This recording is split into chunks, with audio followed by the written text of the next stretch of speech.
जी नमस्कार, मैं हूं सुनील सिंह और आप देख रहे हैं आज़ाद सिपाही। झारखंड में चंपाई सरकार के मंत्रिमंडल का विस्तार हो चुका है। आज यानी कि शुक्रवार को 8 नए मंत्री को शपथ दिलाई गई है। ये जो कयास लग रहा था कि किस तरह से कि नए मंत्रिमंडल में फेरबदल होंगे, नए चेहरे आएंगे, लेकिन कुल मिलाकर के 2 नए चेहरे मंत्रिमंडल में शामिल हुए हैं। इसका क्या राजनीतिक व्यापक असर पड़ेगा, झारखंड की राजनीति में जो गठबंधन के अंदर क्या कुछ होगा और कितना कुछ साध पाएगा विपक्ष को, इन तमाम मुद्दों पर हम वरिष्ठ राजनीतिक संपादक प्रशांत झा जी से बातचीत करेंगे। प्रशांत झा जी, ये जो मंत्रिमंडल का विस्तार हुआ है, इस विस्तार को किस तरह से देखते हैं और इसका क्या व्यापक असर पड़ेगा ये झारखंड की सियासत पे?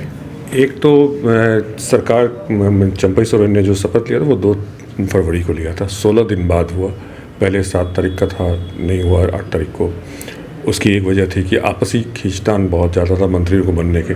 सबसे ज़्यादा कांग्रेस में था कि कांग्रेस विधायक चाह रहे कि जो पुराने मंत्री हैं उनकी जगह नए लोगों को मौका दिया जाए, जो युवा हैं उन्हें मौका दिया जाए और नए मंत्री बनाए, वहाँ बदला जाए। झामुमो में बहुत ज़्यादा खींचतान नहीं उभर के सामने आया, लेकिन कांग्रेस का, जिसकी वजह से देर भी हुई शपथ ग्रहण समारोह में। आज जब शपथ ग्रहण समारोह की सूची अंतिम समय तक फाइनल किया गया है, उसमें झामुमो की तरफ से एक विधायक वैद्यनाथ राम का नाम था, जो अंतिम समय जब वो रवाना हो गए थे राजभवन के लिए, तब उन्हें रोक दिया गया। कांग्रेस के सारे विधायक नाराज होकर बैठ गए थे, इसमें वही बहिष्कार कर दिया था। एक तरह से नहीं गए, वो जाने के लिए जा रहे थे शपथ ग्रहण समारोह में, और उनको मनाने के लिए फिर ये जो उनके प्रदेश प्रभारी हैं, प्रदेश ने सारे लोग पहुँचे, उन लोगों से बातचीत की। तो आज अभी जो चल रहा, अभी तक की जो स्थिति है, उसमें नाराज़गी तो है गठबंधन में। झामुमो में भले ही कम हो, हालांकि झामुमो में इस बार जोवा मांझी को जगह नहीं दी गई। 2 नए मंत्री बने हैं, जिनमें वसंत सोरेन, हेमंत सोरेन के छोटे भाई, और दूसरे दीपक बरुआ को जगह दी गई। तो जोवा मांझी को ड्रॉप कर दीपक बरुआ को जगह मिला। इस बार भी चंपाई सोरेन ने वही काम किया जो हेमंत सोरेन ने किया था, कि उन्होंने एक मंत्री पद को खाली रखा। यहाँ कुल 12 बन सकते हैं, 12 कैबिनेट में 12 सदस्य हो सकते हैं। हेमंत सोरेन सरकार में 11 लोग थे मुख्यमंत्री को मिला के, अभी उन्होंने भी 11 को रखा, एक को नहीं रखा। जबकि एक जो था वो बनना था वैद्यनाथ राम को। तो इसका मतलब कांग्रेस में इस बात की भी जिसे जो पहले था कि ये सीट जो 12वां है वो कांग्रेस का होगा कि झामुमो का, ये भी एक आपस में खींचतान कहीं ना कहीं ये भी उभर के आ रहा है कि दोनों के बीच ये अभी तक तय नहीं हो पाया कि 12वां कौन होगा। दूसरी बात, जो कांग्रेस में एक अंदरूनी खींचतान और है कि वो चाह रहे हैं पुरानी में जो हैं उनको हटाया जाए, वो मतलब ठीक काम नहीं कर रहे थे, इससे चुनाव पर असर पड़ेगा, नए लोगों को मौका दिया जाए। तो अभी प्रदेश अध्यक्ष के राजेश ठाकुर के यहाँ जितने भी नाराज विधायक हैं, उसमें बैठे हुए सारे लोग हैं, अनूप सिंह हैं, अम्बा प्रसाद हैं, इरफान अंसारी हैं, दीपिका सिंह हैं, ये लोग सारे विधायक वहाँ जुटे, वहाँ बैठक चल रही है, अभी भी बैठक चल रही है। और चर्चा है कि ये सारे लोग दिल्ली भी कूच करेंगे, दिल्ली भी जाएंगे और वहाँ बातचीत करेंगे। तो जो मंत्रिमंडल का गठन किया, उसका देर करने का लाभ नहीं मिला, बल्कि नाराज़गी अब उभर के सामने आ गई, खुल के सामने आ गए। तो एक तरफ कांग्रेस के लोग आ गए हैं, जो दिख रहा है सुबह से सर्किट हाउस में बैठे हुए थे, अपने आप को कमरे में बंद कर रखा था।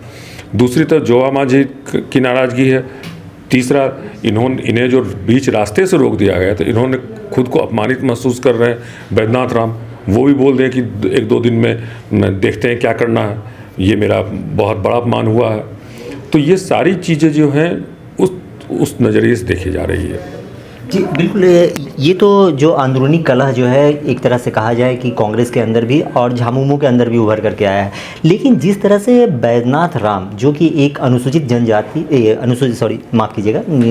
जाति से आते हैं, और जिस तरह से भारतीय जनता पार्टी हो चाहे आजसू हो, विपक्ष के जो दल हैं, वो सरकार को भी आड़े हाथ ले रही है कि सरकार ने अनुसूचित जाति के साथ में भेदभाव किया है और पूरे कैबिनेट में एक भी अनुसूचित जाति के मंत्री नहीं है। इसका क्या राजनीतिक असर पड़ेगा झारखंड की राजनीति में? जहाँ तक बैद्यनाथ राम का बात है तो वो पहले बीजेपी में थे, छोड़ के झामुमो में गए थे और झामुमो में उन्हें अभी मंत्री बनाने की भी चर्चा हुई, नाम भी उनका सूची में शामिल किया गया।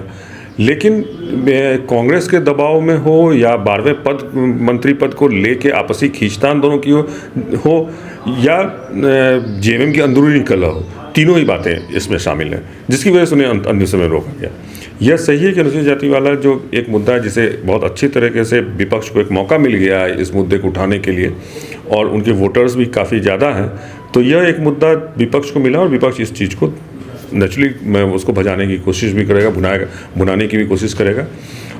अब देखना यह है कि जिस तरह से नाराज़गी अभी आने वाले दिनों में बजट सत्र शुरू होने वाला है, तो बजट सत्र में जिस दिन बजट पेश होगा, वित्तीय इसमें बहुमत की ज़रूरत होती है, बहुमत का ये साबित करना होता है। तो ये भी एक है कि अगर उससे पहले सारे विधायकों को नहीं मना लिया गया तो इसका असर बजट सत्र के दौरान देखने के लिए मिल सकता है। तो अब ये कितना तो इस गठबंधन के में आपसी कितनी फूट हो पाती है, क्योंकि दो मोर्चे पे चल रही है लड़ाई। एक 12वां पद को लेकर ये कांग्रेस के पास रहेगा या झामुमो के पास रहेगा, एक लड़ाई है। एक तो लड़ाई है। दूसरी लड़ाई है कांग्रेस की अंदरूनी, वो कांग्रेस की अंदरूनी है कि नए चेहरे को जगह मिले। झामुमो की अंदरूनी है कि उनमें बैद्यनाथ राम को और जोवा मांझी वाली नाराजगी वो अलग है। तो ये सारी चीज़ें हैं, ये आने वाले समय में खुल के सामने आएगा। लेकिन ये इस बीच जो है मुख्यमंत्री के द्वारा सभी मंत्रियों का पोर्टफोलियो भी बांट दिया गया है और मंत्रालय भी दे दिया गया है। तो क्या लगता है कि आने वाले समय में अगर कुछ किसी भी तरह का अगर बात निष्कर्ष पर पहुंचता है या कांग्रेस फिर से क्या रिम्बर्स कर सकती है अपने मंत्रियों को?